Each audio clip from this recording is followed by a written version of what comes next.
Hello and welcome back to the Tik-A Tee Method. Now, for the last 20 weeks, I've been talking all about simple time signatures where each beat or each pulse can be equally divided into two parts. Well, today, for week 21, I'm going to be introducing a new concept, and that concept is compound time signatures. What are they? How do they work? How do we decipher rhythms in these compound time signatures? Well, we're going to be starting with 6/8 as our time signature to introduce this concept. So we're going to talk about compound time signatures, how they relate to simple time signatures, how they don't relate to simple time signatures. We're going to talk about metric accents, invisible bar lines. We're going to do some exercises together. I hope you'll stick around for the whole video because we're going to get started right now.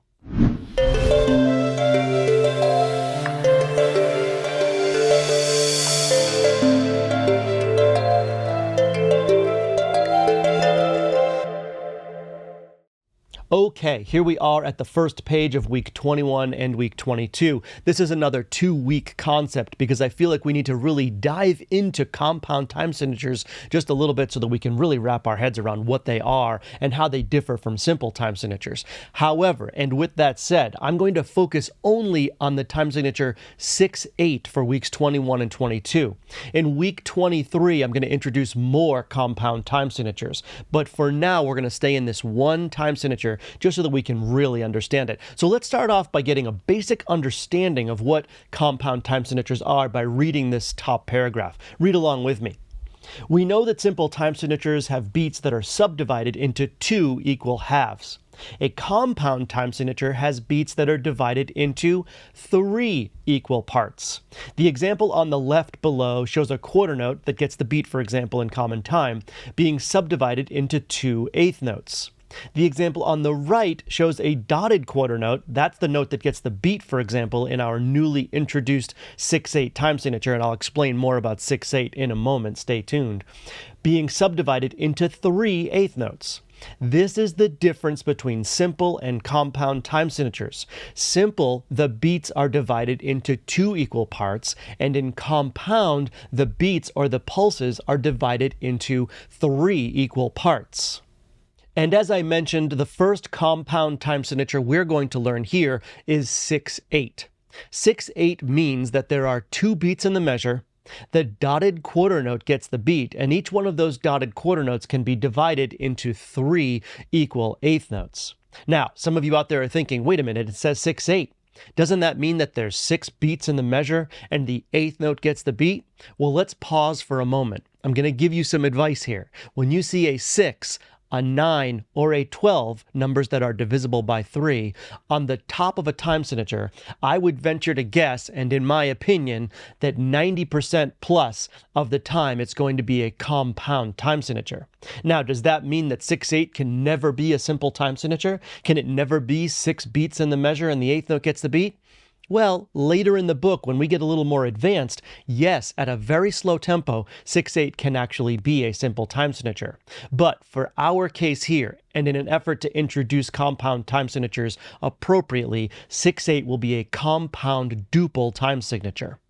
And as I mentioned in week 20 when we were going over cut time, it's often difficult for beginning students to conceptualize a cut time measure and the half note getting the beat, and how do we think about those rhythms differently versus common time. Well, here the dotted quarter note is actually getting the beat in 6/8. So this one can also be a little confusing. That's why I'm going to take my time here, go a little bit slower as we introduce compound time signatures. But let's pause for a moment and think about the value of a dotted quarter note. What does a dot do when it's placed to the right-hand side of a note?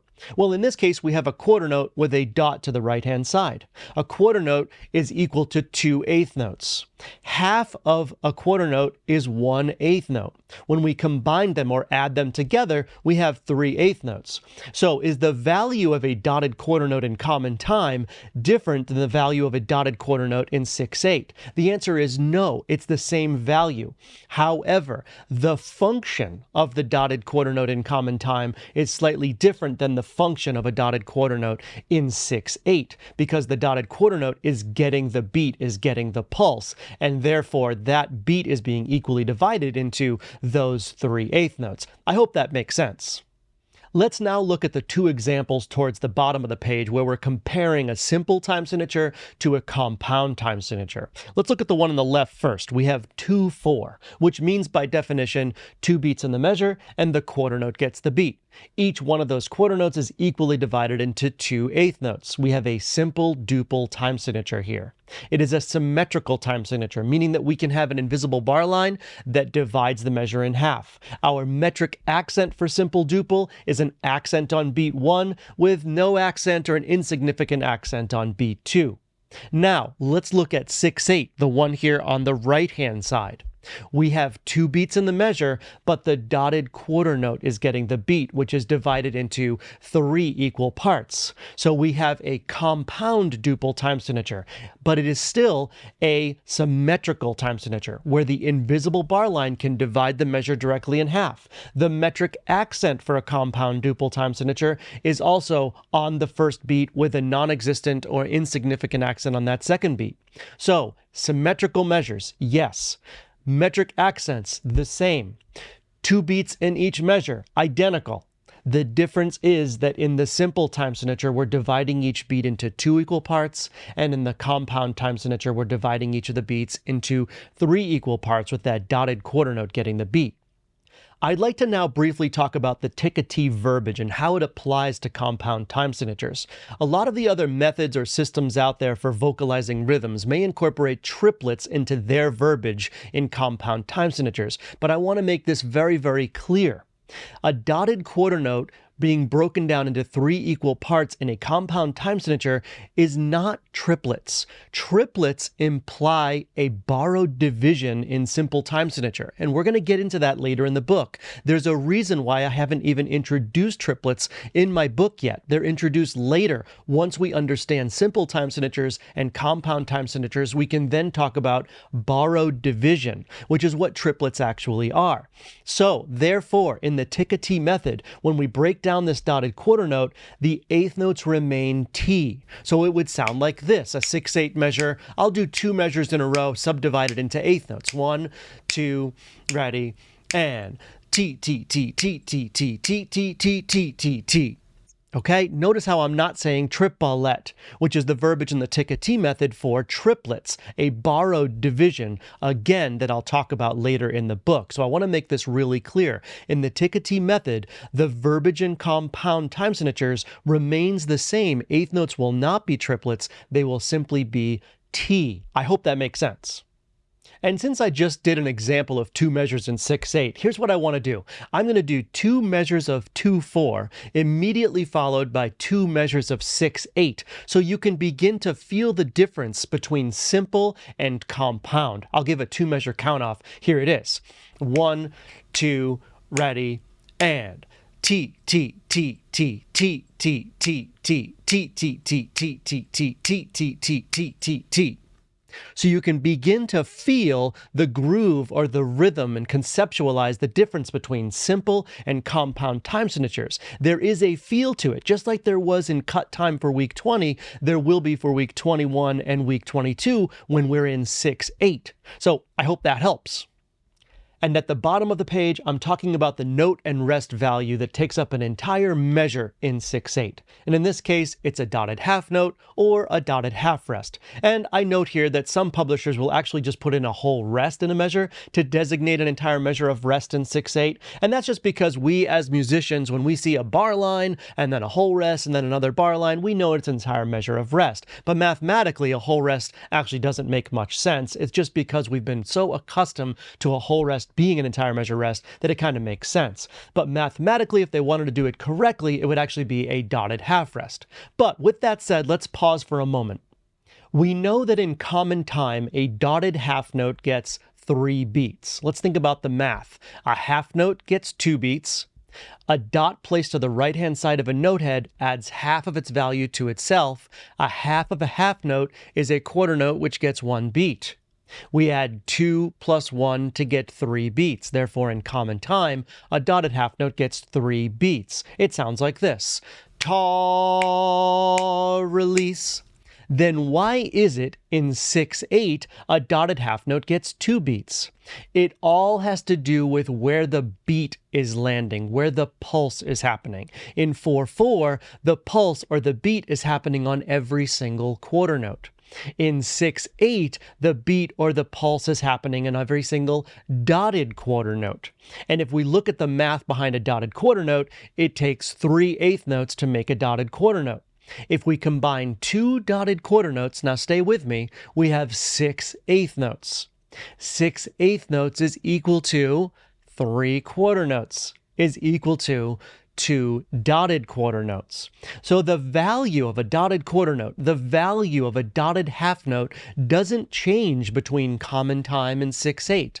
The function of the dotted quarter note, the function of the dotted half note changes. And because we're placing the beat on a dotted quarter note in 6/8, that's why a dotted half note gets 2 beats. The same thing applies to a dotted half rest, which also gets 2 beats. All right, that's a lot of information that we went over on this page, but there's nothing that can replace just diving into an exercise and beginning to understand and conceptualize 6/8 by doing some practice. So let's go find an exercise in 6/8 and do one together right now. All right, here we are at exercise 21B. We're going to analyze this, see if we can really start to understand 6/8 and this compound time signature, where the beats fall, so forth and so on. So let's analyze. In the first measure, I have the beat notes. So beat 1 is going to be over the first dotted quarter note.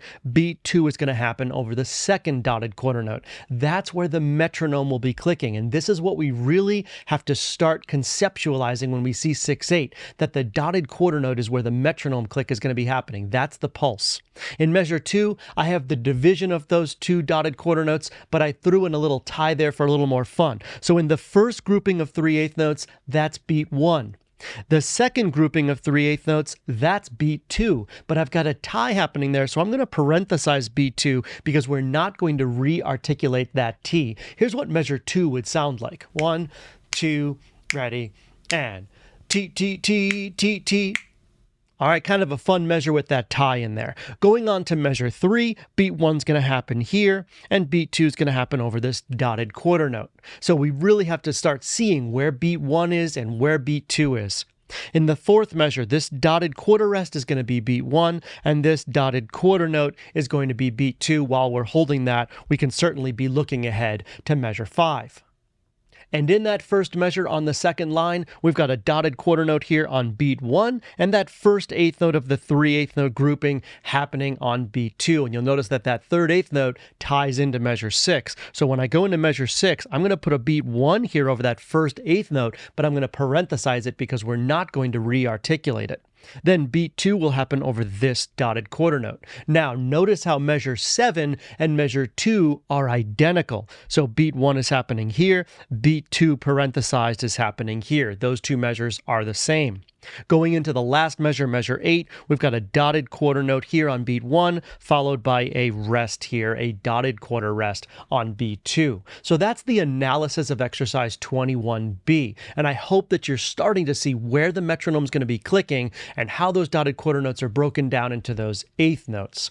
We're going to throw a metronome on. I'm going to give us our pitch, and I hope you'll do this exercise with me. Let's go do that right now.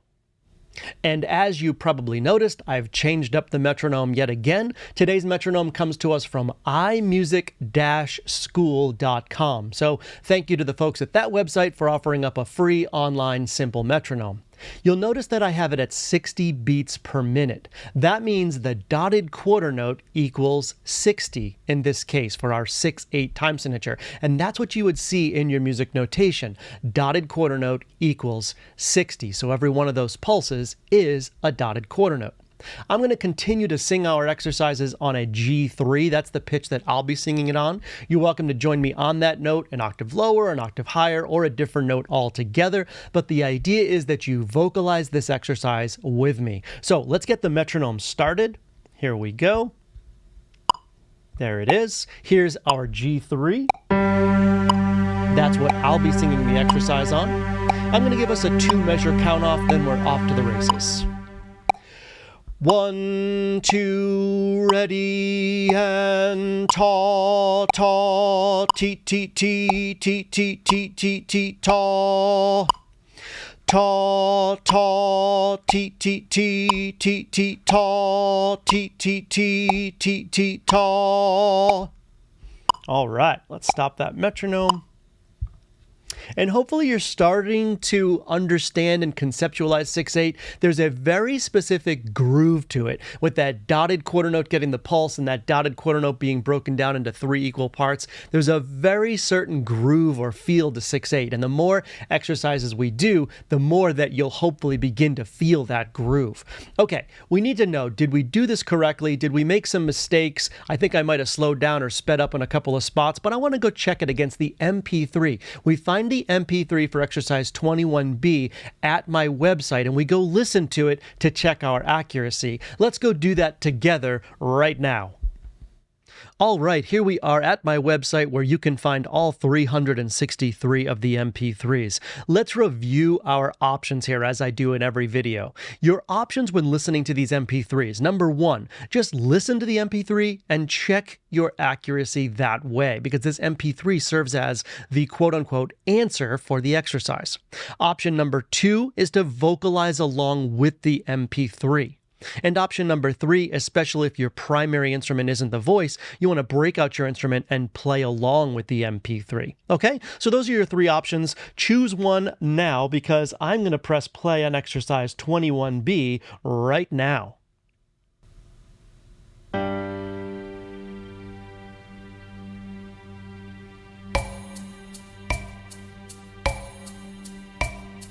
One, 2, ready, and ta, ta, tee, tee, tee, tee, tee, tee, tee, tee, ta, ta, ta, tee, tee, tee, tee, tee, ta, tee, tee, tee, tee, tee, ta.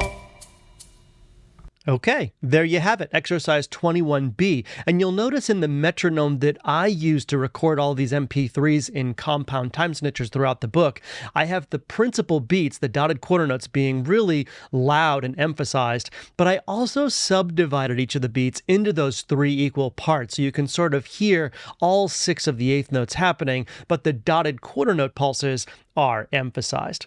Okay, if you did not choose option 3 and play this exercise on your instrument, it's really important that you do that before moving on to the next exercise. 1, 2, ready, and.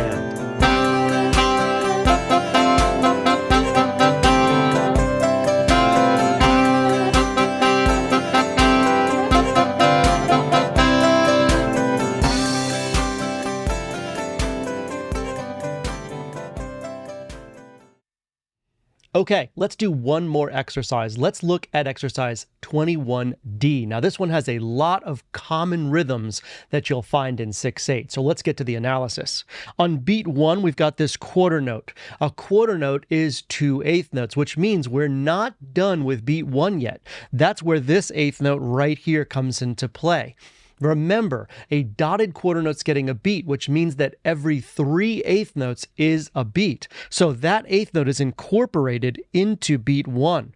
And that's a really fun rhythm in 6/8. It sounds like this if I do it multiple times. 1, 2, ready, and ta, tee, ta, tee, ta, tee, ta, tee. It's got a little lilt to it. It's really, really nice. And then I do it again on beat 2 here. So you can see that it's that quarter note to that eighth note rhythm happening on beat 2 as well.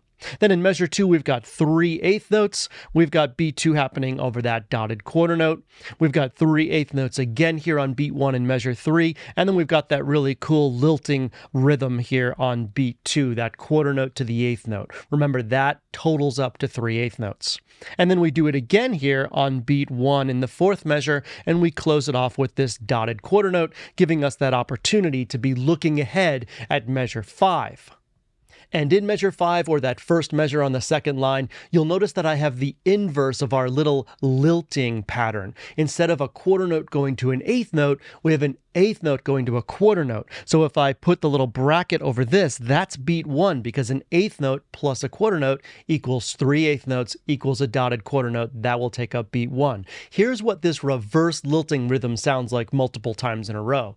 1, 2, ready, and Tee-taw, tee-taw, tee-taw, tee-taw. Kind of cool. That's the inverse of the quarter note going to the eighth note, which happens here on beat 2. So if I do measure 5 2 times in a row, here's what it sounds like. 1, 2, ready, and tee-taw, taw, tee-tee-taw, taw, tee. Kind of cool. I really like that. And these, again, are common rhythms in 6/8 that you will come across. Let's move on to measure 6, where we have that reverse lilting rhythm. That's what I'll call it here on beat 1, that eighth note going to the quarter note. Beat 2 is that dotted quarter note. Then we go into measure 7, and we have 3 eighth notes. That first eighth note is beat 1, and then beat 2 is this dotted quarter note. And then in the last measure, we've got a rest, a dotted quarter rest taking all of beat 1, and then beat 2 will be this dotted quarter note. And I could tell my students to write -1 here to make sure that we hold that dotted quarter note full value, but in 6/8 time, that will only be 1 full beat long. Okay, so we've analyzed this one. Let's go throw a metronome on, get our pitch, and perform it and see if we can get this feel for this exercise. Okay, I'm going to stay at 60 beats per minute, or the dotted quarter note equals 60. That'll be our metronome. I'm going to stay on a G3 as far as the pitch that I'm going to sing, but I hope you'll join me. Here we go. Let's get the metronome started. There we go. Here's the G3. And I'm going to give us a 2-bar count off again, as I did for the last one. Here we go. 1, 2, ready, and taw, tee, taw, tee, tee, tee, tee, taw, tee, tee, tee, taw, tee, taw, tee, taw, tee, taw, taw, tee, tee, taw, taw, tee, tee, tee, taw, taw. All right, let's stop that metronome. That one has a little bit more complexity to it, but again, feeling that 6/8 groove with that dotted quarter note getting the beat, subdivided into 3 equal parts, it definitely has a very specific feel to it, and I hope you're starting to feel that groove. Okay, now we've performed the exercise. We need to go find the MP3 for 21D right now to check for our accuracy. Let's go do that. Here we go. Okay, here we are back at my website. We are all loaded up here for exercise 21D. You know what your 3 options are, so without further ado, make your decision. Here we go.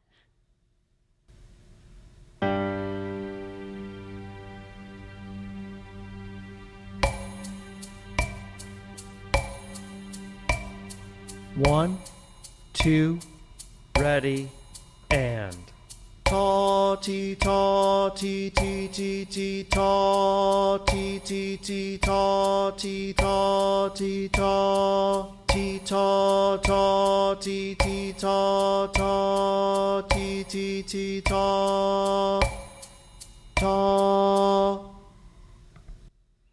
And there it is, exercise 21D. And again, that little subdivision that I have in that metronome really helps us stay on track with the eighth note subdivisions of those dotted quarter notes. Okay, you know the drill. If you did not yet perform exercise 21D on your instrument, it's really crucial that you take that step before moving on.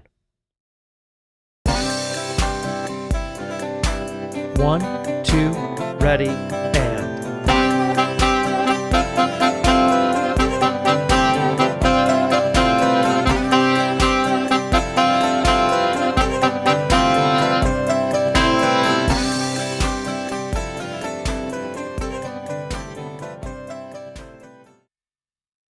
okay, that does it for week 21, and we've only just touched the surface of compound time signatures and 6/8. Stay tuned for week 22 when we dive into some more complex rhythms within 6/8 and continue our journey in compound time signatures.